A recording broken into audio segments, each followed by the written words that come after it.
ఇంతగానో కష్టపడ్డారు పార్టీ కోసం. ఫైనల్గా చూస్తే పార్టీ ఏంటి ఇలాంటి నిర్ణయం తీసుకున్నాడు కనుక మీకు కన్నీళ్ళు పెట్టుకున్నటువంటి సందర్భాలు కూడా ఉన్నాయి.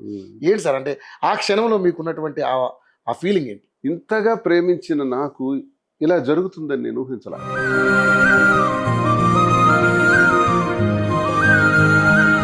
ఈ పార్టీ నుంచి మిమ్మల్ని తప్పించడానికి కారణం లోకేష్ ని పొగడ్డం వలన, లేక పవన్ కళ్యాణ్ గారి భార్య? నాకు శత్రువులు ఎక్కడో లేరు, మా జిల్లాలోనే ఉన్నారు. తప్పుడు సమాచారం అందజేసే అధిష్టానానికి నన్ను సస్పెండ్ చేశారు. సస్పెన్షన్ అనేది జగన్మోహన్ రెడ్డి గుండెల్లోంచి పుట్టిందే కదా సార్. నేను నమ్మట్లా. జగన్మోహన్ రెడ్డి గారి నుంచి నన్ను దూరం చేయడానికి ప్రయత్నం చేశారు, చేయగలిగారు. అష్టదిగ్బంధనం జరుగుతుంది ఒక్కొక్కసారి పాలిటిక్స్ లో. నన్ను ప్రజల నుంచి దమ్ముంటే సస్పెండ్ చేయగలరా?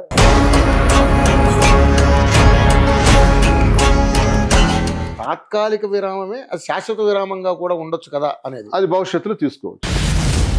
29లో అంటే తటస్థుడుగా, లేకపోతే వైఎస్ఆర్సీపీ నుంచి వెళ్తారా, లేకపోతే ఇండిపెండెంట్కి వెళ్తారా, లేదా వేరే పార్టీ నుంచి వెళ్తారా? వైఎస్ఆర్సీపీ నుంచి వెళ్తానా అన్నది నిర్ణయించే శక్తి నాకు ఇప్పుడు లేదు. పార్టీ మారే ఆలోచన ఏమైనా ఉన్నాయంటారా? అది నేను చెప్పలేను.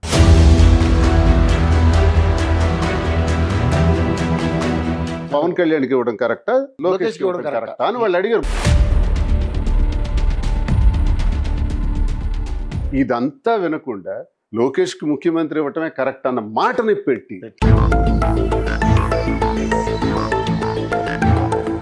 నేను ట్రోల్స్ చూస్తున్నాను. ఈయన తప్పు చేసినప్పుడు మరి వాళ్ళు చేయలేదు అంటున్నారు. కానీ ఒకటి, అందరి చరిత్రలు పుట్టుమచ్చలే. అందరి పుట్టుమచ్చలు చొక్కాలు ఇప్పితే కనబడదు. కట్టుకున్న భర్తనే ఈజీగా వదిలేసింది మీరెంత సార్, ఎమ్మెల్సీ పోగానే మిమ్మల్ని కూడా వదిలేస్తుంది మాధురి గారు అని మాట్లాడుతున్నారు. మాధురికి నాకు ఉన్న అనుబంధం ఏంటో మా ఇద్దరికి తెలుసు.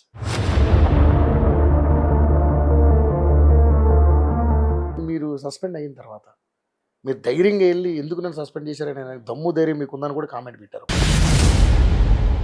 ఇంకో కామెంట్, భార్య పిల్లలకి ఇంత అన్యాయం చేశాడు కాబట్టి దువ్వాడ శ్రీనివాస్ గారు ఈరోజు ఆ ఉసురు తగిలింది మీకు, అందుకనే ఈ పరిస్థితి వచ్చిందని మాట్లాడు. శ్రీనితోనే నేను ఉంటాను అని ఆవిడ ఒక్కసారి అనుకుని ఉంటే ఈ కథ ఇంతవరకు రాదు. అంతా అయిపోయిన తర్వాత దువ్వాడ శ్రీనివాస్ దగ్గర ఏం లేదన్నప్పుడు ఎవరు మాత్రం ఉంటారు? దువ్వాడ శ్రీనివాస్ దగ్గర ఏముందని మాధురి ఉండాలి?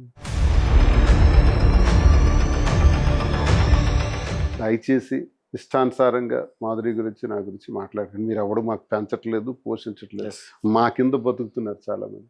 ఫైనల్గా సార్, ఇక ఇప్పుడు మీ పదవీ కాలం ఇంకా 2 సంవత్సరాలు ఉంది. సో మరి ఈ పదవిని కూడా తొలగించే అవకాశం ఉందంటారు? వాళ్ళకి అవకాశం ఉందా, లేకపోతే దీన్ని ఎవరు అంటే ఈ సస్పెన్షన్ పదవిని చేయటానికి కాదు, కానీ నాకైతే ఒకటి ఉంది, రిజైన్ చేసేద్దామని ఉంది.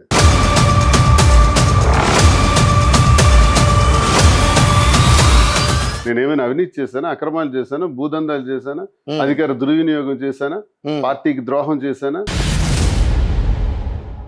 నమస్తే, వెల్కమ్ టు ఏటీవీ.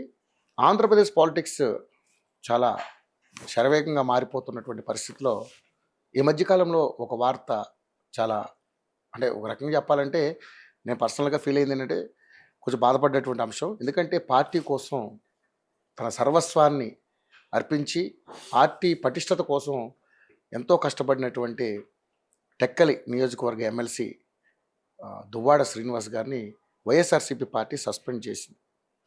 అసలు ఆ పార్టీ సస్పెండ్ గల కారణాలు ఏంటి? దువ్వాడ శ్రీనివాస్ గారు ఈ మధ్యకాలంలో ఆయన చేసినటువంటి కొన్ని కామెంట్లే అతని సస్పెన్షన్కి కారణమా, లేక తన వ్యక్తిగత జీవితం పార్టీకి పటిష్టతకు ఏమన్నా, పార్టీ పరువుకి ఏమన్నా భంగం కలిగించే విధంగా ఉందా అన్న కారణాలతో సస్పెండ్ చేశారంటే అనేక రకాలైనటువంటి వార్తలు వినపడతా ఉన్నాయి. సో ఈ వార్తలన్నిటి మీద మనం ఒకసారి క్లారిటీ తీసుకోవడం కోసం ఈరోజు మనం దువ్వాడ శ్రీనివాస్ గారి ఇంట్లో ఉన్నాం. దువ్వాడ శ్రీనివాస్ గారు మన ముందే ఉన్నారు.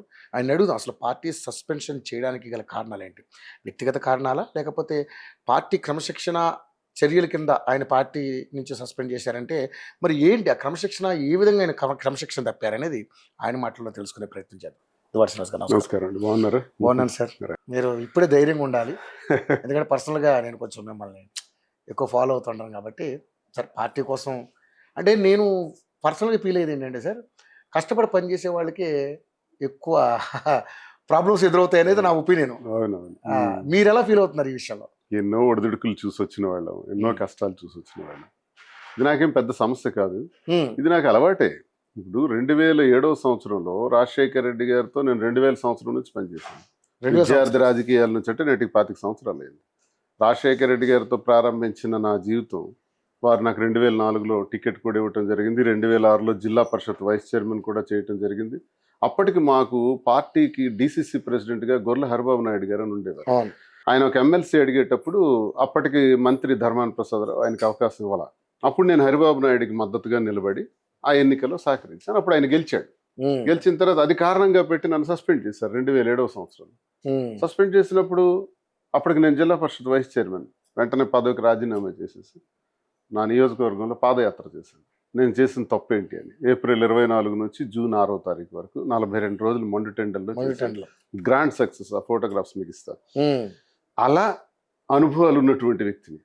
అలాగే ఉద్యమాలు, కాకరాపల్లి థర్మల్ పవర్ ప్లాంట్ ఇష్యూలో ఆ ప్లాంట్ను తరిమి కొట్టడం, అంటే రైతుల కోసం అలాగే మత్స్యకారుల కోసం నిలబడి 35 గ్రామాల తరఫున పెద్ద ఉద్యమమే చేశాం. అందులో పోలీస్ కాల్పులు జరిగాయి. ఆ కాల్పుల్లో 3 మరణించారు. నన్ను అరెస్ట్ చేసి జైల్లో పెట్టేసిన 2011.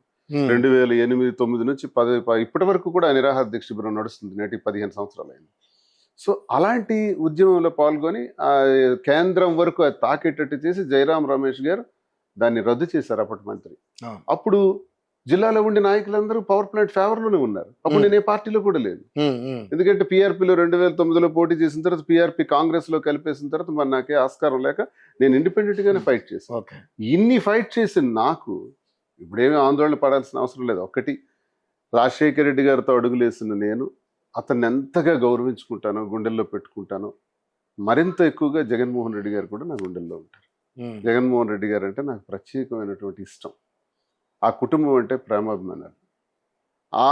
దీంతోనే నాకు రాజశేఖర రెడ్డి గారు ఎంత బాగా చూసి జిల్లా పరిషత్ వైస్ చైర్మన్ చేసి ఎమ్మెల్యే టికెట్ ఇచ్చి 2004లో వారు ప్రోత్సహించిన తీరు, అలాగే జగన్మోహన్ రెడ్డి గారు కూడా నాకు మళ్ళీ ఎమ్మెల్యేగా ఇచ్చి, ఎంపీగా ఇచ్చి, మళ్ళీ తర్వాత కూడా ఎమ్మెల్యేగా 3 సార్లు టికెట్లు ఇచ్చి, అన్ని రకాలుగా నాకు అండదండలు కల్పించి, గౌరవాన్ని ఇచ్చి, అలాగే ఎమ్మెల్సీని చేసి, వారు కూడా నా గుండెల్లో చిరస్మరణీయులు. ఇందులో తేడా లేదు. ఓకే, మీరు అడిగిన గుండెల్లోంచి ఆడుతున్న మాటలు మనస వాచ కర్మేణ దువ్వాడ శ్రీనివాస్ అనే నేను రాజశేఖర రెడ్డి గారి మీద, జగన్మోహన్ రెడ్డి గారి మీద నాకున్న అభిప్రాయం. ఇన్నేళ్లలో ఇన్ని రాజకీయాల్లో రాజశేఖర రెడ్డి గారి గురించి ఎప్పుడు కీర్తించుకుంటానే వచ్చాను. ఆయన లేరు కదా, ఆయన వింటారా? కానీ అలాగే జగన్మోహన్ రెడ్డి గారు కూడా నా జీవితాంతం వాళ్ళు నా గుండెల్లో ఉంటారు, అందులో డౌట్ ఏం లేదు. అయితే ఇంతగా ప్రేమించిన నాకు ఇలా జరుగుతుందని నేను ఊహించలా. దానికి కారణాలు వ్యక్తిగత కారణాలు ఉన్నాయి, నేనేమో రహస్యంగా ఉంచలా. వ్యక్తిగత కారణాలన్నీ కూడా పూసగుచ్చి చెప్పాను ప్రజలందరికీ కూడా. ఎందుకు? ప్రజా జీవితంలో ఉన్నాను కాబట్టి. ఎస్, నేను ఈ నిర్ణయం తీసుకున్నాను. ఈ నిర్ణయం తప్ప ఒప్ప, సమాజానికి సంఘానికి వ్యతిరేకమా, అది అనుకూలమా ప్రతికూలమా నాకు తెలియదు. కానీ నాకున్న పరిస్థితుల బట్టి నేను ఈ నిర్ణయం తీసుకోవాల్సి వచ్చింది. ఈ నిర్ణయాన్ని ప్రజలందరికీ నేను షేర్ చేస్తున్నాను చెప్పాను. చెప్పకుండా నేనేం చేయలే. అయినా ఈ గొడవ 2022 నుంచి నడుస్తుంది. 24లో నేను పోటీ చేశాను, అప్పుడు టికెట్ ఇచ్చారు కదా. ఆ తర్వాత ఈ గొడవ సమస్య ఇంచుమించి ఇప్పుడు 8-9 నెలలు 10 నెలలు అవుతుంది. ఇంకా అది అంతా ఎక్కడ కోర్టులో కేసులు ఉండాల్సినవి ఉన్నాయి, వాడికి రావాల్సిన ఆస్తి రాసేస్తాను, పిల్లల్ని నేను చూసుకుంటున్నాం. వ్యాపారాలు, టెక్స్టైల్ బిజినెస్లో అడుగు పెట్టాం, అది కూడా ఒక ముందుకు తీసుకెళ్తున్నాం. ఇవన్నీ ఎందుకు? కుటుంబం బాగుండాలి, మా పిల్లలు, మాకున్న 5 పిల్లలు, నాకు మాదిరి కలిపి 5 పిల్లలు ఉండాలి, బాగుండాలి, వాళ్ళకి అగ్రస్థానంలో కూర్చోబెట్టాలి. అలాగే రాజకీయంగా మన బండి నడవాలి. అది ఈ పార్టీ అధికారంలోకి వచ్చిన తర్వాత నా మైనింగ్స్ అన్ని ఆపేసి నాకు నానా హింసలకు గురి చేశారు. అవన్నీ ఎదుర్కొంటూ ముందుకు వెళ్తున్నాం. ఈ పరిస్థితుల్లో ఇది ఇలా జరిగింది. సార్, ముఖ్యంగా చూసుకుంటే మీరు సస్పెన్స్ అవ్వడానికి కారణం, మీ పార్టీ నుంచి మిమ్మల్ని తప్పించడానికి కారణం, మీరు లోకేష్ని పొగడ్డం వలన, లేక సనాతన ధర్మం పేరుతోటి ఏదైతే పవన్ కళ్యాణ్ గారి భార్య తిరుపతి వెళ్ళి తను మన దాన్ని ఏమంటారు, కళ్యాణ కట్టలో తలనీనాలు సమర్పించుకున్నటువంటి అంశం మీరు పొగిడినందుక, లేకపోతే మీ వ్యక్తిగత జీవితం పార్టీ పటిష్టతకి ఎక్కడైతే భంగం కలిగిస్తుందో అనే ఉద్దేశంతో చేశారా? ఒకవేళ అలాంటి కార్యక్రమమే జరిగి ఉంటే మీరు అన్నట్టుగా 22 నుంచి ఈ తతంగం జరుగుతూ ఉంది. మరి అప్పుడు లేనిది ఇప్పుడు ఎందుకు ఈ నిర్ణయం తీసుకుని ఉంటుంది అనుకుంటున్నారు? మీరు చాలా బ్యూటిఫుల్ క్వశ్చన్, మంచి క్వశ్చన్, సమయానికి తగిందే అడిగారు. నేను ముక్కుసూటిగా మాట్లాడడం, కుండ బద్దలు కొట్టినట్టు మాట్లాడటం నాకు అలవాటు. రాజకీయాల్లో ఎప్పుడు నేను అలాగే వచ్చాను. అధికారంలోకి వస్తామా పోతామా, అపోజిషన్, రూలింగ్ అవన్నీ నాకు అనవసరం. మాట్లాడేది స్పష్టంగా ఆడతా. ఇప్పుడు మీరు అడిగిన ప్రశ్న లోకేష్కి సంబంధించి, లోకేష్ రాజకీయాల్లోకి ఎన్ని సంవత్సరాలు అయింది వచ్చి? నేను వైఎస్ఆర్సీపీలో చేరి ఎన్నేళ్ళు అయింది? 15 ఏళ్ళు అయింది. అవును. లోకేష్ రాజకీయాల్లోకి 10 సంవత్సరాలు అయింటాడు. నేను రాజకీయాల్లోకి వచ్చి 25 సంవత్సరాలు అయింది. 2000లో ప్రారంభించాను. 2000లో ప్రారంభించిన నుంచి ఈ రోజు వరకు నేను తెలుగుదేశానికి వ్యతిరేకిని, తెలుగుదేశం పార్టీకి వ్యతిరేకంగానే పనిచేశాను. ఇప్పుడు లోకేష్కి పొగడాల్సిన అవసరం ఏంటి? జీవితాంతం కూడా నేను వాళ్ళకి వ్యతిరేకంగా పనిచేసిన వాడిని. దీన్ని రాంగ్ పోర్ట్రేట్ చేశారు. ఇలాంటివే మెయిన్ రీజన్స్. రాంగ్ పోర్ట్రేట్ చేశారు. ఫర్ ఎగ్జాంపుల్, మనం ఒక సినిమా ఆఖరిలో వెళ్ళామనుకోండి, హీరో విలన్కి కొడుతుంటాడు, అరే అతను అలా కొట్టేస్తున్నాడు ఏంటి అని ఆ హీరో మీద మనం అసహించుకుంటాం. అదే సినిమా మొదటి నుంచి టైటిల్ నుంచి చూసామనుకోండి, హీరో కొడుతున్న తీరు చూస్తే ఇంకా గట్టిగా కొట్టాలంటాం. ఇది మనం ఆఖరి డైలాగు కట్ చేసి షార్ట్స్లో పెట్టి అది చూపిస్తే అర్థం కాదు. అసలు టోటల్ ఇంటర్వ్యూ వింటేనే అర్థం అవుతుంది. మీలాగే నాకు ఒక జర్నలిస్ట్ అడిగింది ఏంటంటే, ఇప్పుడు ఈ ప్రభుత్వానికి 29వ సంవత్సరం వరకు అధికారం ఉంది. ఈలోగా ముఖ్యమంత్రి పదవి పైన చర్చలు వచ్చే అవకాశాలు ఉన్నాయి. చంద్రబాబు నాయుడు కుమారుడికి ముఖ్యమంత్రి చేయాలని అనుకుంటున్నారు. వాళ్ళ ఇంట్లో ఒక డిస్కషన్ జరుగుతుందని. చేయాలనుకునేటప్పుడు మీ అభిప్రాయం ఏంటి? పవన్ కళ్యాణ్కి ఇవ్వడం కరెక్టా, లోకేష్కి ఇవ్వడం కరెక్టా అని వాళ్ళు అడిగారు. ముందు ప్రశ్న విన్నారు. ఆ ప్రశ్నకు నేనేం చెప్పానంటే, ఎస్, మీరు అన్నట్టు 29వ సంవత్సరం వరకు వాళ్ళకి అధికారం ఉంది. తర్వాత కాబోయేది జగన్మోహన్ రెడ్డి ముఖ్యమంత్రి. కానీ 29 వరకు వాళ్ళకున్న స్కోప్లో పవన్ కళ్యాణ్కి ఎలా ఇస్తారు? పవన్ కళ్యాణ్కి 21 స్థానాలు గెలిచాయి అంటే ఆయనకున్న ఓట్ షేర్ మహా అయితే 5 నుంచి 10%. మిగతా 80-90% టీడీపీ ఓట్ షేర్. అంటే 134 స్థానాలు వీళ్లకుండి 21 స్థానాలు ఆయనకుండి 134 స్థానాలు గెలవటానికి పవన్ కళ్యాణ్ తాలూకు ఓట్ షేర్ ఏడైంది 5-10%. దానివల్ల కొన్ని స్థానాలు ఎక్స్ట్రా గెలిచి ఉండొచ్చు, కొంత మెజారిటీ వచ్చి ఉండొచ్చు. కానీ పవన్ కళ్యాణ్ గెలుపు కేవలం టీడీపీ బ్యాంకు ఆ ఓట్ షేరే కారణం. కాబట్టి ఇక్కడ ముఖ్యమంత్రి అయ్యే అర్హత లోకేష్కి ఉంటుంది, కానీ పవన్ కళ్యాణ్కి ఎలా ఉంటుంది? పవన్ కళ్యాణ్కి ఇప్పుడు ఎలా ఉంటుంది అంటే, డిస్కషన్ నేను ఎందుకు ఓపెన్ చేశానంటే, రానున్న రోజుల్లో ఈ ముఖ్యమంత్రి బదలాయింపు మీద, ఈ ముఖ్యమంత్రి హోదా మీద ఖచ్చితంగా కూటమిలో గొడవలు వస్తాయి. ఆ గొడవల్లో జనసేన పార్టీ వాళ్ళు పవన్ కళ్యాణ్కి ఇవ్వమని అడుగుతారు, అలాగే లోకేష్కి ఇవ్వమని టీడీపీ వాళ్ళు అడుగుతారు. అప్పుడు వాళ్ళకి యుద్ధం ప్రారంభమవుద్ది. ఇది లాజిక్ ని నేను టెక్నికల్ గా నేనేమన్నానంటే, వాళ్ళలో ఎంత గొడవ పెట్టడానికి నాకు కావాలి ఇంట్రెస్ట్. ఏమనుకుంటాం అపోజిషన్ నుంచి, వాళ్ళు డిస్టర్బెన్స్ వస్తే మాకు సంతోషం. ఆ సంతోషంలోనే నేనేమన్నానంటే, లోకేష్కి ఇవ్వడమే కరెక్ట్. అలా అగ్గిరాజేసి వదిలేం కాబట్టి ఇంకా వాళ్ళు దాని గురించి డిస్కస్ చేసుకుంటారు అన్నది నా వ్యూహం. ఇదంతా వినకుండా లోకేష్కి ముఖ్యమంత్రి ఇవ్వటమే కరెక్ట్ అన్న మాటని పెట్టి ఇది రాంగ్ పోర్ట్రేట్ చేశారు. ఇకపోతే పవన్ కళ్యాణ్ గారి వైఫ్, నేను ఎప్పుడు మహిళల జోలికి పోలే, నాకు ఇష్టం ఉండదు, నేను వెళ్ళను కూడా. నాకు అంతకుముందు మనం చేసిన ఇంటర్వ్యూలు కూడా మీరు చాలా చక్కగా చెప్పారు. నేను ఎప్పుడు పోను. ఆవిడ కూడా వచ్చి సంతకం పెట్టి డిక్లరేషన్ ఇచ్చుకుంటా అక్కడికి వెళ్ళి తలనీలారు అర్పించి 17 లక్షల రూపాయలు డొనేషన్ చేసి వెళ్ళారు. నేను ఏదైనా కోపం ఉంటే పవన్ కళ్యాణ్ మీద మాట్లాడతాను, కానీ ఆమె మీద ఎందుకు మాట్లాడాలి?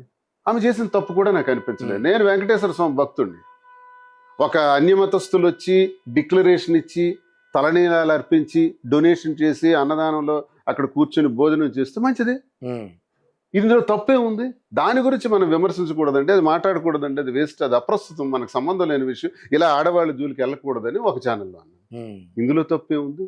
అంటే కుండబద్దలుగా కొట్టినట్టు మాట్లాడడం అంటే, నా నైజం ఏంటంటే ఓపెన్గా ఉంటాను. చాలామంది నాయకులు ఏంటంటే రాత్రి టీడీపీతోని, రాత్రి పవన్ కళ్యాణ్తోని కలుసుకుంటే రోడ్ల మీద ఓహో కౌగులింతలు చేసేసుకోవటం, మళ్ళీ బయటకు వచ్చి వైసీపీ అనటం, ఇలాంటి దుర్మార్గులు ప్రతి రాజకీయ పార్టీలో ఉంటారు. మా పార్టీలో కూడా ఉన్నారు. నాకు శత్రువులు ఎక్కడో లేరు, మా జిల్లాలోనే ఉన్నారు. మా జిల్లాలో కొంతమంది దువ్వాడ శ్రీనివాస్ని బయటకు పంపాలంటే ఇంకో ఛాన్స్ లేదు, వాడికి ఉన్న ప్రయారిటీ మేరకు ఇదే ఛాన్స్ కొట్టిపడేయాలి అని ఒక ఛాన్స్ కోసం, ఒక అదను కోసం చూసి రాంగ్ పోర్ట్రేట్ చేసి తప్పుడు సమాచారం అందజేసే అధిష్టానానికి నన్ను సస్పెండ్ చేశారు. ఇది కారణం నా ఎక్స్ప్లెనేషన్. సస్పెండ్ చేసినా నాకు ప్రజల నుంచి సస్పెండ్ చేయలేరు కదా. జగన్మోహన్ రెడ్డి గుండెల్లో నుంచి నన్ను సస్పెండ్ చేయలేరు కదా. నా గుండెల్లో నుంచి జగన్మోహన్ రెడ్డి గారిని సస్పెండ్ చేయలేరు కదా. వాళ్ళ suspension only from the party. Suspension అనేది జగన్మోహన్ రెడ్డి గుండెల్లోంచి పుట్టిందే కదా సార్. నేను నమ్మట్లా. జగన్మోహన్ రెడ్డి గారి మనసులో నేను ఉంటాను, నాకు తెలుసు. మా ఇద్దరుకున్న అనుబంధం అది.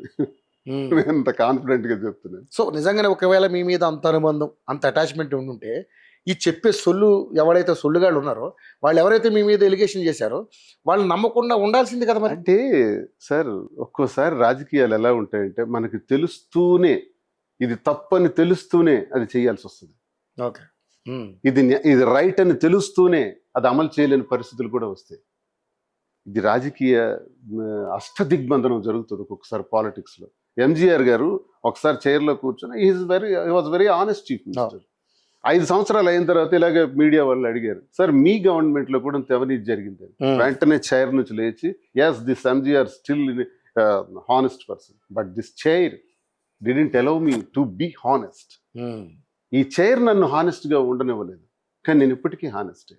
నేను చైర్ నుంచి బయటకు వచ్చి చెప్పాడండి. చరిత్ర ఇదండి, రాజకీయాలు ఇలాగే ఉంటాయండి.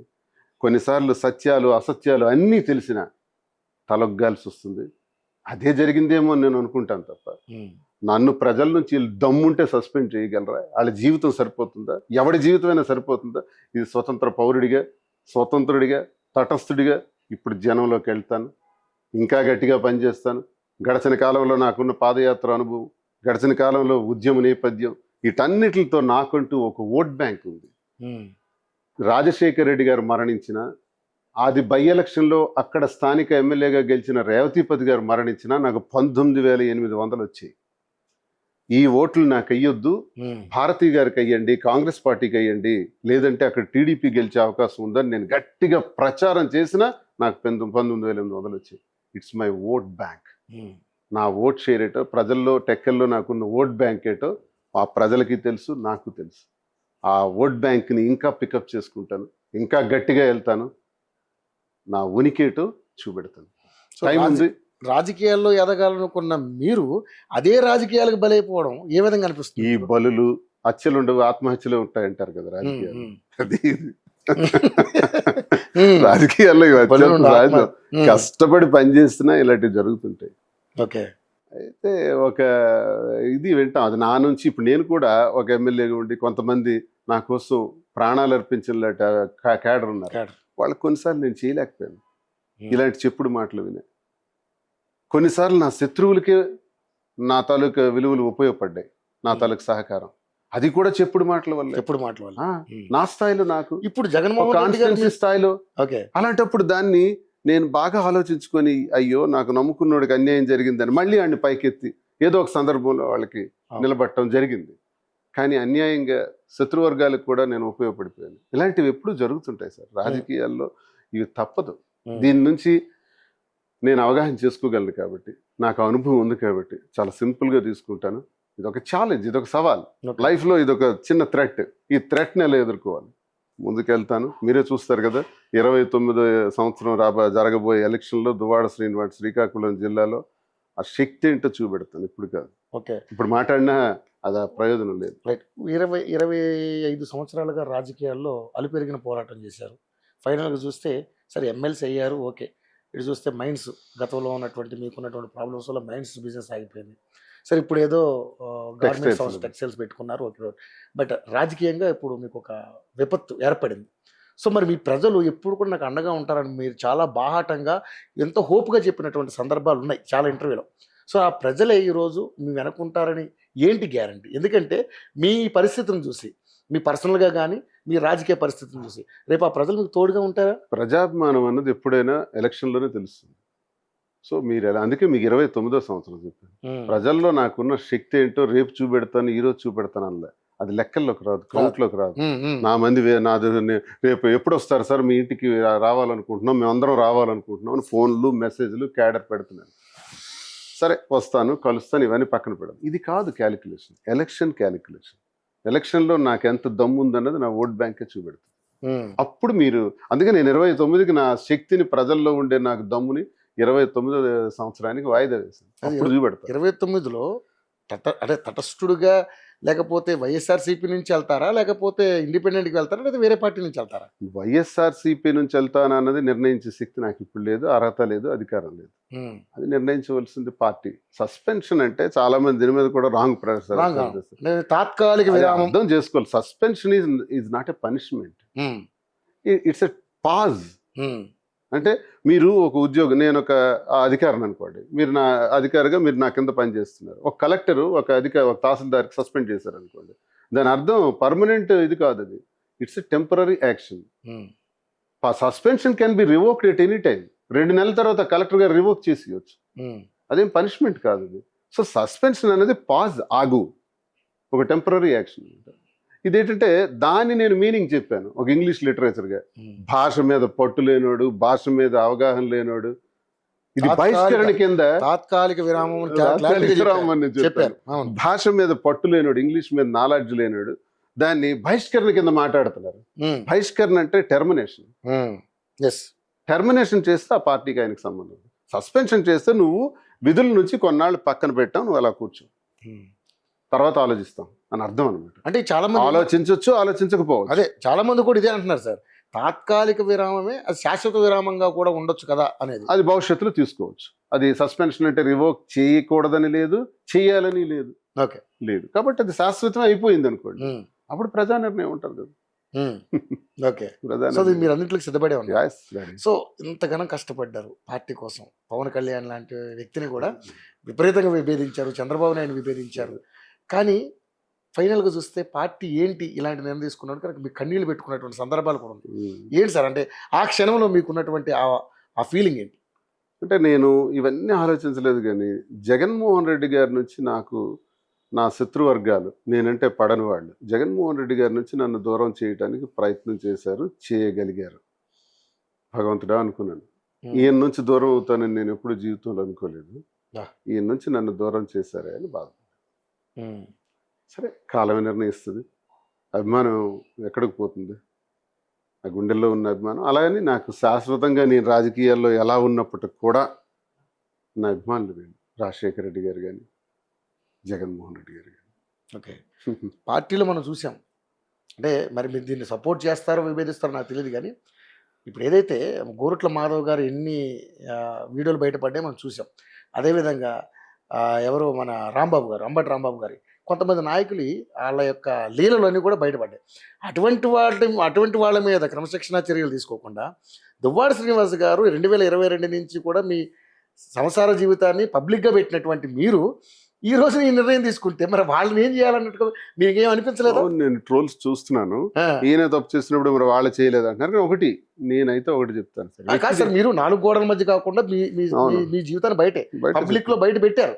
కొన్ని వాళ్ళు ఈయనకు ఒక అమ్మాయితో సంబంధం ఉందంట, ఒక అమ్మాయికి ఈయనతో సంబంధం ఉందంట అట్టా మాటలు కాదు, క్లారిటీ మాటలే చెప్పాను నేను. ఎస్, రియాలిటీయే చెప్పాను.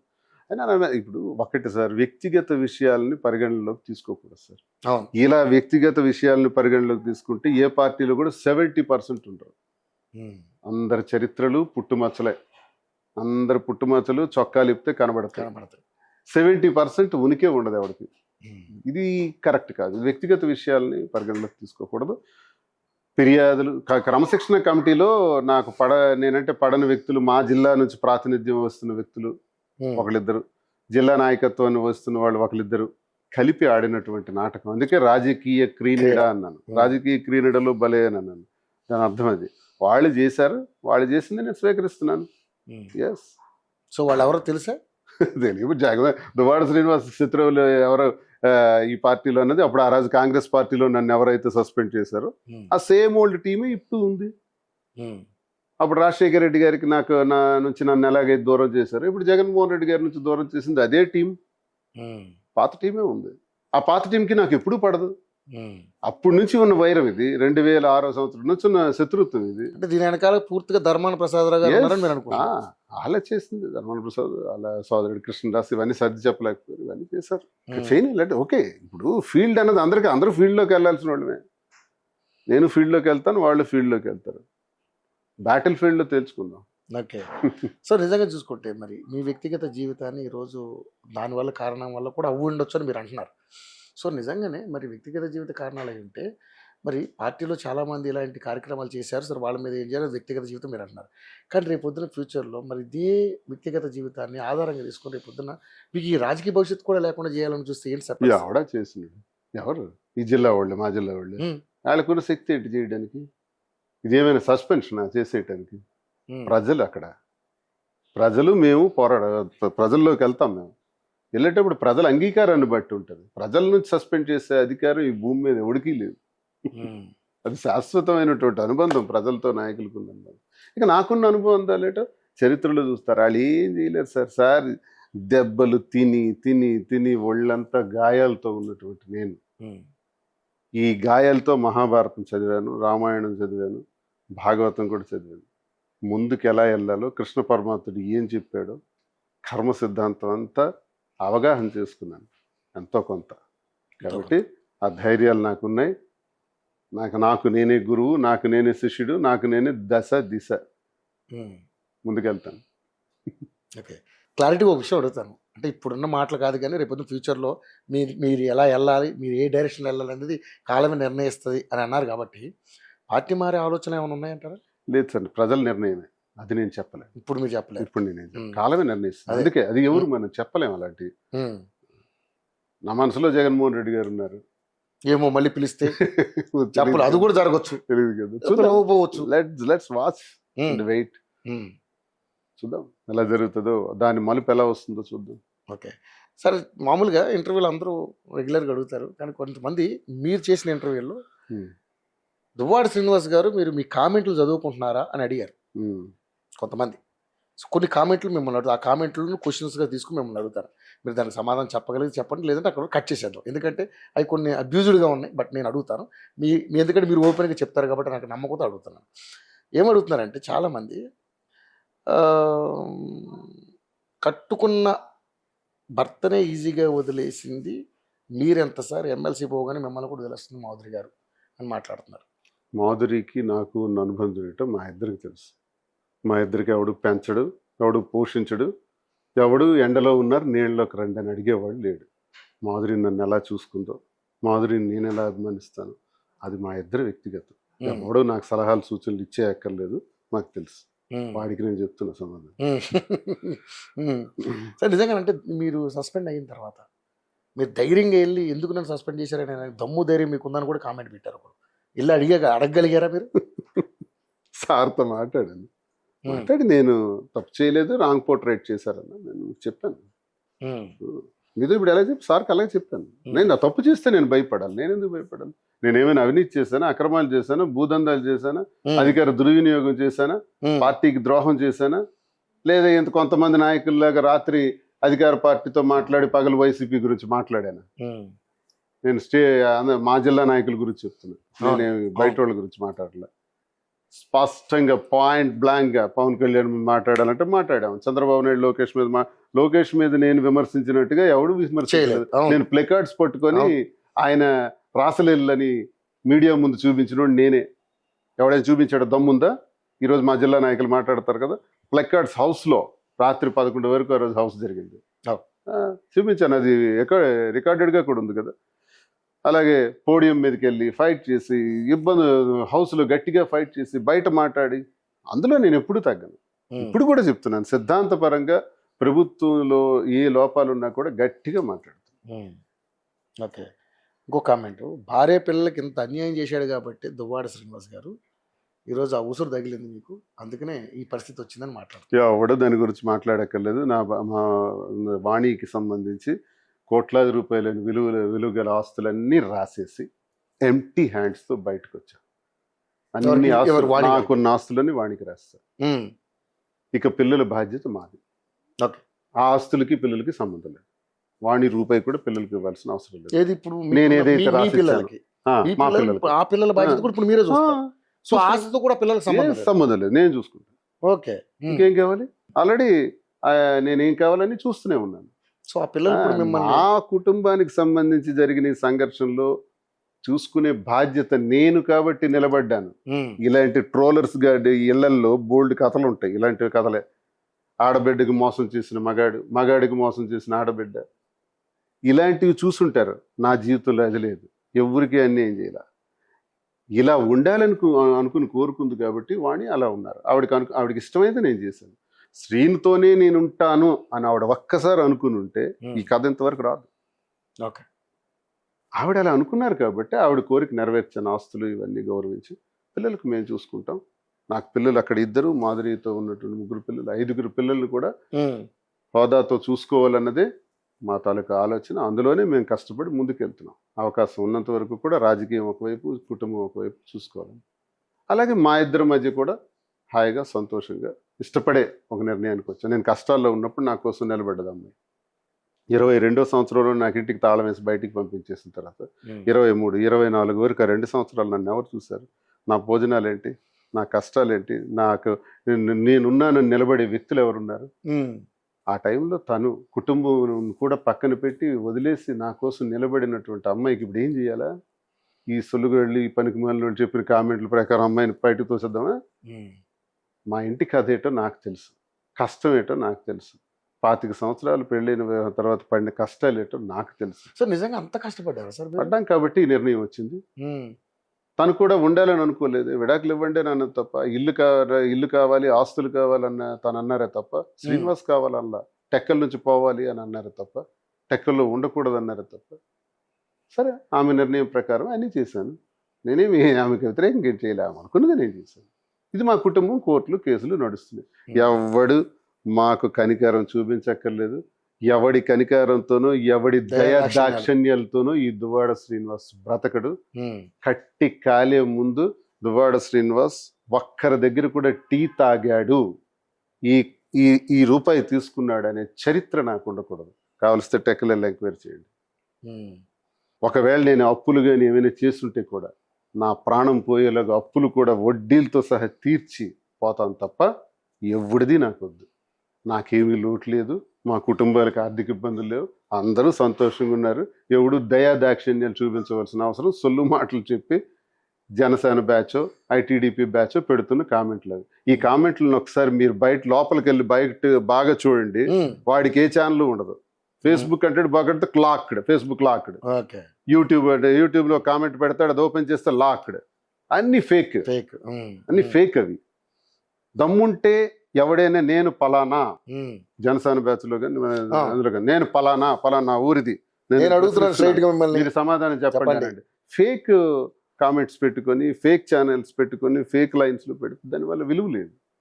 ఎవడో ఆర్గనైజ్ చేస్తున్నాడు ఎక్కడో దగ్గర, కొంతమంది 5 మంది 10 మంది కూర్చొని. ఇది కూడా ప్రతిపక్షాలు కుట్రే అనుకుంటున్నారు మీరు? ఉంటే నాకంటే నేను మరి వాళ్ళని విమర్శిస్తున్నప్పుడు చేసింది తప్పని నేను అన్నాను. వాళ్ళ ధర్మం వాళ్ళు పాటిస్తున్నారు. వాళ్ళ పార్టీకి, వాళ్ళ నాయకుల్ని నేను విమర్శించాను. వాళ్ళకి కాలుతుంది, కాలి నాలో మైనస్లు నేను మైనస్లు ఏమో చూస్తారు. వీడికి మైనస్ దొరికింది, దువ్వాడిని ఎలా తగులుకుందామని తగులుకుంటారు అంతే. లేకపోతే ఇదంతా ఏంటిది? కానీ ఈ కామెంట్స్ అని ప్రజలు కూడా చూస్తారు కదా సార్? ప్రజలకు అల్టిమేట్ గా అన్ని అర్థం. ఈ రోజు ప్రజల్లో మాకు 70 to 80% పాజిటివిటీ వచ్చేసింది. వచ్చిందంటారు 100%. We're seeing. ఇప్పుడు రోడ్ ఎక్కే ఉంటే ఎలా వెళ్తే సార్ ఒక ఫోటోని అడుగుతారు, సార్ ఒక సెల్ఫీని అడుగుతారు. రోజుకి ఈ రోజు కూడా 200-300 మంది కనీసం మేము కార్ గ్లాసులు ఎత్తుకుని వెళ్ళిపోతే పర్వాలేదు, దించి వెళ్తే ఫోటో అంటాడు. అక్కడ రోడ్డు మీద వెళ్ళిపోతున్నాడు కూడా, ట్రాఫిక్ లో వెళ్తున్నాడు కూడా. ఈరోజు మా స్టోర్కి వస్తున్న వాళ్ళు కూడా తెలంగాణ ప్రజలు విపరీతంగా ఆదరిస్తున్నారు, గౌరవిస్తున్నారు. వాళ్ళకి ధన్యవాదాలు. అలాగే ఆంధ్రప్రదేశ్ నుంచి శ్రీకాకుళం, విశాఖపట్నం, కృష్ణా, గుంటూరు, రకరకాల ప్రాంతాల నుంచి వస్తున్నారు. అదేదో మాధురికి మొన్న వచ్చి అడిగారు, నేను ఒక 12 నుంచి 15 మంది పిల్లల వరకు అలా చూశాను. ఫస్ట్ సారి మీ దగ్గరే కొనాలి, ఎందుకంటే మీ ధైర్యం మా పిల్లలకు కావాలి, మీ ఆశీస్సులు మా పిల్లలకు కావాలి సార్. మేము సంఘ విద్రోహకరమైన శక్తి పనిచేస్తుంటే ఈ ఆశీస్సులు కోరుతున్నారు, గౌరవిస్తున్నారు. ఫస్ట్ శారీ ఫంక్షన్ కోసం మా దగ్గరకు వచ్చి కొంటున్నారు, ఎందుకంటే ధైర్యం కావాలి, ఆశీస్సులు కావాలని. ప్రజలకి సాష్టాంగ ప్రణామం. అంటే ప్రజలు ఈ రకంగా మా సబ్జెక్ట్ని అర్థం చేసుకుని రియాక్ట్ అయ్యారంటే వీఆర్ ఇన్ పాజిటివ్ లైన్ అన్నది మాకు అర్థమవుతుంది. ఏ స్టాల్ దగ్గర కాఫీ తాగుదామని, టీ తాగుదామన్నా కారుకి కొన్నిసార్లు అయితే ఓవర్టేక్ చేసుకొని వస్తున్నారు. వచ్చి సార్ ఒక ఫోటో వెంటనే మేము కార్ ఆపి ఫోటో ఇస్తాం. ఎలా తెలిసిందబ్బా మేము ఈ కారులో ఉన్నాం అంటే, మీ కార్ నెంబర్ మాకు తెలుసు సార్ అంటారు. నాకు 6 నెంబర్ నాకే సరిగ్గా ఐడియా లేదు. వాళ్ళకి తెలుసు అలా అంటే మిమ్మల్ని follow గుండెల్లో అవుతున్నారు ఎంతగా ఉన్నామని. ఇదంతా పాజిటివ్. సార్ ముఖ్యంగా చూసుకుంటే అంటే పిల్లలకి ఆస్తులు ఇవ్వడమే తండ్రిగా మీ ధర్మమా, ప్రేమను పంచడంలో మీ ధర్మం అంటే మరి ఇలాంటి పరిస్థితులు ఎదురైనప్పుడు ఏం చేస్తాం? ఇలాంటి పరిస్థితుల్లో తప్పదు మరి. ఇంకా కనీస ధర్మం మనం పాటించాలి. అది ఇద్దరికీ ఉండాలి. అంటే అది కూడా కామెంటే. ఇలాంటి కామెంట్ కూడా ఉన్నాయి. భార్యాభర్తలు ఇద్దరు అనుకుంటేనే పిల్లలకి ఇది వస్తుంది. భార్యాభర్తల తాలూకు పరిస్థితులు ఇలా ఉండేటప్పుడు నేనే కాదు, ఈ భూమి మీద ఎవరి పరిస్థితి ఇలాగే వస్తుంది. అయినా ఓ తండ్రిగా నా అభిమానం, నా ప్రేమ ఎప్పుడూ ఉంటాయి, నా ఆదరణ ఎప్పుడూ ఉంటుంది. నేను చేయాల్సిన బాధ్యతలు నెరవేర్చే పరిస్థితి నాకు ఎప్పుడూ ఉంటుంది. నేను కొంచెం ఎక్స్ట్రా ఆలోచించి నేను చెప్తున్నాను ఈ మాట. నేను అది చేస్తాను. ఆలకాలు ఒకటి రావు. ఓకే సార్, ఒక కామెంట్ పెట్టారు, ఇది లాస్ట్ కామెంట్గా. అంటే ఇది అన్నీ చెప్పినప్పుడు ఇది కూడా చెప్తారు కానీ దువ్వాడ శ్రీనివాస్ గారిని ఇప్పుడు మాధురి గారు ఏదైతే ఉన్నారో ఇటు మీకు ఇప్పుడు మైండ్స్ పోయి ఇప్పుడు యాక్చువల్గా పదవి అంటే పదవి చేశారు. హోదా ఓకే, పార్టీ రేపు సభ్యత్వం. పొద్దున ఈవిడు కూడా వదిలేసే కార్యక్రమం జరుగుద్ది గ్యారెంటీ. ఎందుకంటే అంతా అయిపోయిన తర్వాత దువ్వాడ శ్రీనివాస్ దగ్గర ఏం లేదన్నప్పుడు ఎవరు మాత్రం ఉంటారు? అసలు స్క్రీనైజింగ్ ఇది అని అన్నట్టు కొంతమంది మాట్లాడతారు. అసలు దువ్వాడ శ్రీనివాస్ దగ్గర ఏముందని మాదిరి ఉండాలి? నేను వాళ్ళకి సమాధానం చెప్తున్నాను. 22వ సంవత్సరం బయటకు వచ్చేసిన తర్వాత, 23వ సంవత్సరంలో ఆస్తులన్నీ రాసేసిన తర్వాత, ఎంటీ హ్యాండ్స్ తో బయటకు వచ్చిన తర్వాత ఏముంది నా దగ్గర? మీరు బయటకు వచ్చినప్పుడు ఫుల్ ఎంటీ హ్యాండ్స్ ఏమి లేదు. అన్ని రాసేసాను కదా. 23 ఎలక్షన్ 24 ఎలక్షన్. మీకంటూ అంటే మీకు మాధురి గారికి కూడా ఏమి ఉంచుకోలేదు. తన ఆస్తులు వేరు, అది కదా మీ పరంగా. నాకు సంబంధించింది ఒక్క రూపాయి కూడా లేకుండా రాసి వచ్చింది. ఎలక్షన్ ముందు కూడా ఒక ఎసెట్ ఉంటే, కానీ మాధురి గారు మీ ఇల్లు ఏదో రాయింగ్ చేసుకుని ఎలక్షన్కి 20 రోజుల ముందు ఉంటే ఒక ఎసెట్ కూడా రాస్తాను. ఈ ఇల్లు ఏంటంటే నేను ఎప్పుడైతే బయటికి పోయానో, బయటికి వెళ్ళి నట్టివేయబడ్డానో, ఒంటరిని అయిపోయినప్పుడు ఏదో ఒక స్థావరం మనకు ఉండాలి అని ఆలోచించినప్పుడు ఒక ఫ్రెండ్ మాకు పార్వతీశం గారు అని అతను సహకరిస్తే నేను కొంత అమౌంట్ పెట్టినప్పుడు మాధురి కూడా ఒక 2 కోట్ల వరకు ఖర్చు పెడితే ఇంచుమించు ఆ బిల్డింగ్ అంతా రెడీ చేసాం. అప్పటికప్పుడు రాత్రి పగలు కట్టాం. అది ఇప్పుడు పార్టీ కార్యాలయంగా ఉంది అక్కడ ఆ బిల్డింగ్. మరి ఆ బిల్డింగ్ ఎవరికి చేయాలి? మాధురి షేర్ ఉంది కదా, ఏం చేయాలా? మరి మాధురికి నేను రాసకపోతే మోసం చేస్తున్నాడు అవుతాను కదా. ఏముందని మాధురి వచ్చి నాకు డబ్బులు ఖర్చు పెట్టాలి? మీరు ఒక స్థావరం ఉండాలని. ఏముందని మాధురి ఇంకా నాతో ఉండాలి? నా ఏజ్ 58 years, ఆమె 35, 36 years. ఎందుకు ఉండాలి? ఏంటి అవసరం? అది మాదిరి ఒక అనుబంధం, ఒక స్నేహం, జన్మల బంధం. నేను యాక్చువల్గా ఒంటరివాడిని, నాకు ఇప్పుడు ఎవరూ లేరు. మీరు అనుకుంటున్నట్టు ఆస్తులు రాసి ఇచ్చేసిన తర్వాత అయినా పిల్లలకు నాకు టీ భోజనం ఇచ్చేవాడు ఎవరున్నారు చెప్పండి? మాధురిని ఇలా పక్కకు తీస్తే నాకు భోజనం పెట్టేవాడు ఎవరున్నారు? ఎండలో ఉన్న నీళ్ళకి రాని పిలిచేవాడు ఎవడని ఉన్నాడా? పిలిస్తే ఎన్నిసార్లు పిలుస్తారు? ఎన్ని రోజులు పిలుస్తారు? ఎన్నిసార్లు భోజనం పెడతారు? ఒకసారి 2 సార్లు. తర్వాత ఏమవ్వాలి? నాకుంటూ ఒక నీడ తోడ కుటుంబం విడిచిపెట్టేసినప్పుడు నేనున్నాను అని వచ్చినటువంటి వ్యక్తి నేటికి 3-4 సంవత్సరాలుగా ఏముందని చూసి ఆమె అవమానాలు పడుతుంది. ఈరోజు ఆమెకి ఇష్టానుసారం తిడుతున్నారు. ఆమె బ్యాక్గ్రౌండ్ తెలుసా? ఆమెకి ఉన్నటువంటి ఆస్తులు ఏంటో తెలుసా? ఆమె వ్యక్తిత్వం ఏంటో తెలుసా? ఇలాంటి వాళ్ళకి తెలిసి తెలియని మాటలు ఇష్టానుసారంగా ట్రోల్స్ చేస్తుంటే ఆ గుండెల్లో ఎంత బాధని ఆమె దిగమింగుకుంటుందో తెలుసా?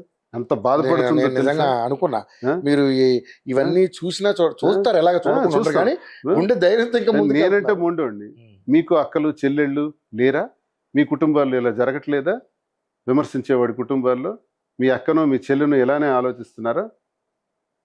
మాధురిని మాత్రం ఇష్టానుసారం విమర్శిస్తారా? నోటికి వచ్చినట్టు ఇష్టానుసారం వాగుతుంటే ఆమె గుండె ఎంత భరిస్తుందో, ఎంత బాధపడుతుందో. హృదయమే కదా. వాళ్ళకి లోటు లేదు, డబ్బుకి లోటు లేదు, బ్రతకటానికి లోటు లేదు, అన్నీ ఉన్నాయి. దువ్వాడ శ్రీనివాస్ అవసరమే ఉంటుంది. ఇదొక అనుబంధం.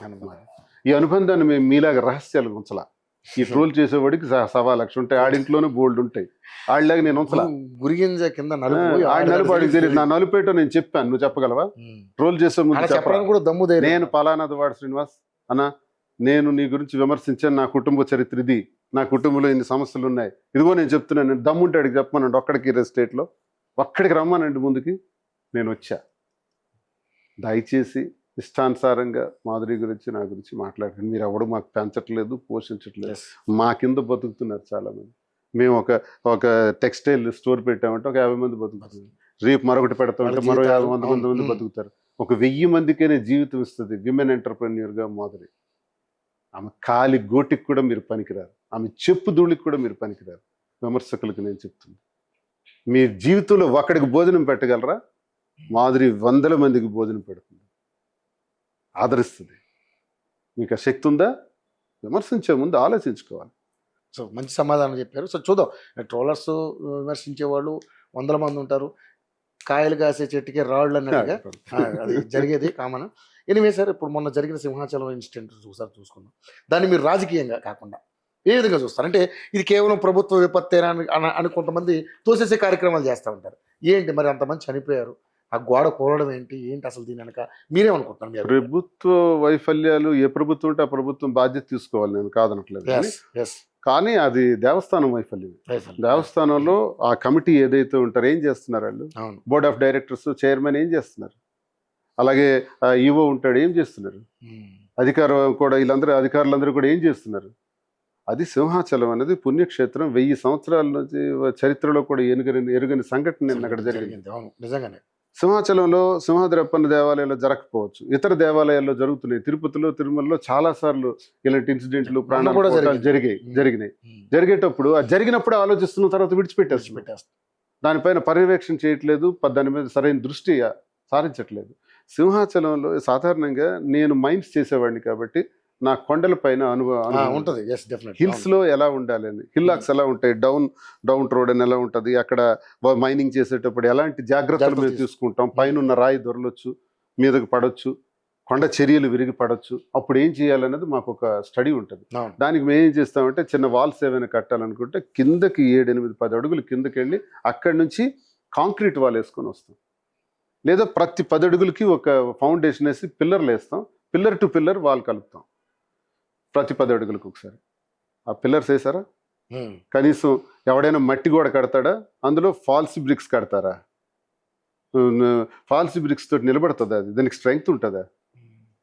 అది ఎప్పుడు స్ట్రెంగ్త్ ఉంటుంది? కింద ఫౌండేషన్ ఉండి, పిల్లర్స్ ఉండి, కాంక్రీట్ స్ట్రక్చర్ మధ్యలో ఫాల్స్ బ్రిక్స్ కి స్ట్రెంగ్త్ వస్తుంది. డైరెక్ట్ కింద భూమిలో నుంచి ఫాల్స్ బ్రిక్స్ వేస్తే రాదు. పిల్లర్ సపోర్ట్ లేదు కదా. Very comedy. అసలు గోడ కట్టడమే రాంగ్. అసలు కట్టేటప్పుడు ఈవో ఏం గాడిదలు కాస్తున్నాడు? ఎవరైతే ఈవో, నేను చాలా గట్టిగా హెచ్చరిస్తున్నాను, నీ నిర్వాహకం వల్లే, బోర్డు నిర్వాహకం వల్లే ఈ దౌర్భాగ్యమైన పరిస్థితి జరిగింది.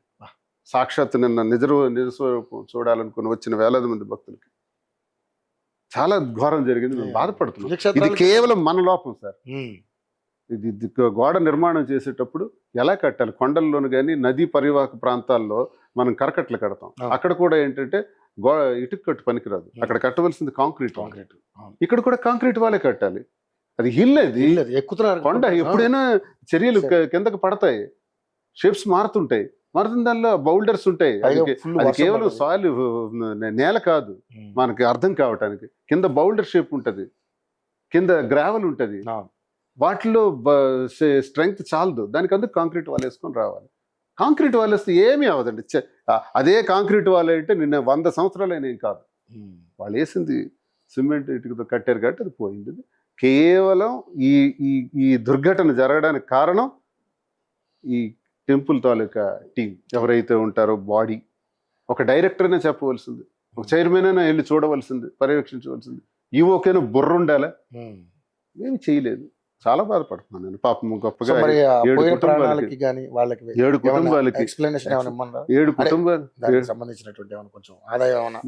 కుటుంబాలకు కూడా చాలా అన్యాయం జరిగింది. నా ప్రగాఢ సానుభూతిని నిన్నే తెలియజేస్తాను, ఇప్పుడు కూడా చెప్తున్నాను. ఆ కుటుంబాలకు ప్రభుత్వం ఆర్థికంగా 25 లక్షలు ఇది చాలదు. అది ₹1 కోటి చొప్పున ఇవ్వాలి, ఉద్యోగాలు కూడా ఇవ్వాలి. ఆయా కుటుంబాల్లో ఉన్నటువంటి వాళ్ళకి వెంటనే ప్రభుత్వ రంగంలో ఉద్యోగాలు కల్పిస్తే న్యాయం చేసిన వాళ్ళకి కొంత ప్రాణాలు తెచ్చిపెట్టలేం. ప్రాణాలు మన వల్ల కాదు. జరిగిన దుర్ఘటన సంఘటన వెంటనే టెక్నికల్గా కన్స్ట్రక్షన్స్ ఉండాలి, స్ట్రక్చర్స్ వేయాలి. ఇక నుంచి అయినా సరే ఇలాంటి ప్రమాదాలు జరగబోయే పరిస్థితి ఏ దేవాలయాల్లో ఉన్నాయో కూడా ప్రభుత్వం ఇప్పుడు చెక్ చేసుకోవాలి. ఇప్పుడు ప్రభుత్వం ఇలాంటి నిమిషంలో ఆలోచిస్తాం, మళ్ళీ అన్ని దేవాలయాలకు ఒకసారి లెటర్స్ వెళ్తాయి. ఈ రోజే గవర్నమెంట్ నుంచి అన్ని దేవాలయాలకు వెళ్ళిపోతాయి లెటర్స్. ప్రతి దేవాలయం దగ్గరికి వెళ్ళి అధికారి గోడ చెక్ చేస్తాడు. ఈ రోజు నువ్వు గోడే చెక్ చేస్తున్నావు, స్టెప్స్ చెక్ చేయి, బోర్స్ చెక్ చేయి, ఆ లోపల ఉన్నటువంటి స్ట్రక్చర్స్ అన్ని కూడా చెక్ చేయి. అది అక్కడ ప్రమాదం జరుగుతుంది, అవన్నీ పడుతుంటాయి, అవన్నీ చెక్ చేయాలి, అన్ని చెక్ చేయాలి. నీ బాధ్యత అది. అవన్నీ చేయనప్పుడు ఇలాంటి ప్రమాదాలు జరుగుతాయి.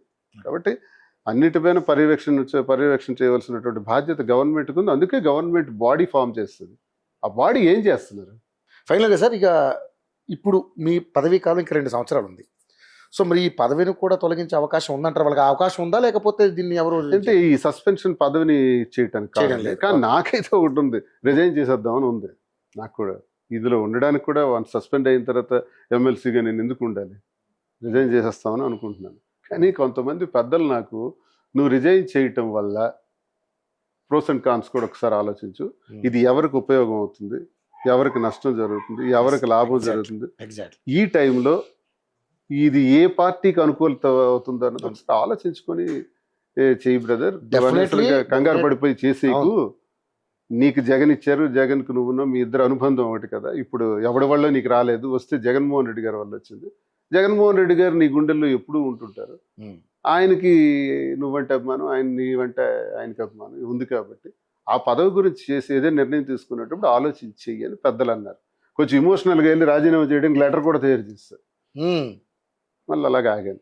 సరే, ఉంటుంది ఆ కోపం ఉంటుంది, ఆ బాధ ఉంటుంది. కోపం కంటే ముందు బాధ ఎక్కువ ఉంటుంది. ఎందుకంటే ఇంత కష్టపడి చేసిన మనల్ని ఈ పరిస్థితి తీసుకొచ్చారనే ఫీలింగ్ ఉంటుంది డెఫినెట్లీ. సార్, నేను కూడా నా సలహా ఏంటంటే సార్, చిన్నవాడిన పెద్దవాడిని కొంచెం నెమ్మదించండి. కొంచెం నెమ్మదిస్తే, ఎందుకంటే మీరు చాలా కష్టపడితే ఆ పదవి వచ్చింది. ఎన్నో 25 సంవత్సరాల పోరాటం ప్రజల్లో ఉన్నారు. కొంచెం ఆచితూచి అడుగులేస్తాను. ఎందుకంటే మీరే అంటున్నారుగా తాత్కాలిక విరామం అని.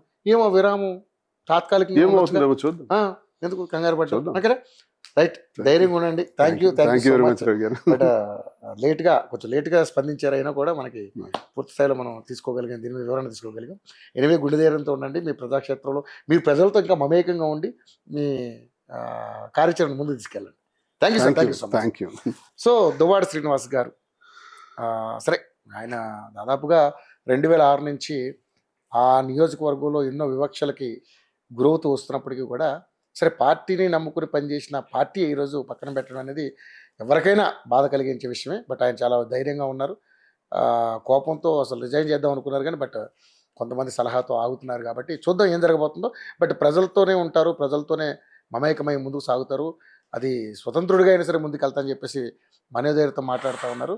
సో తర్వాత ఆయన పార్టీ మారుతారా లేదా ఇవన్నీ కూడా కాలమే నిర్ణయిస్తుంది. ఏం జరగబోతుందో మనం చూద్దాం.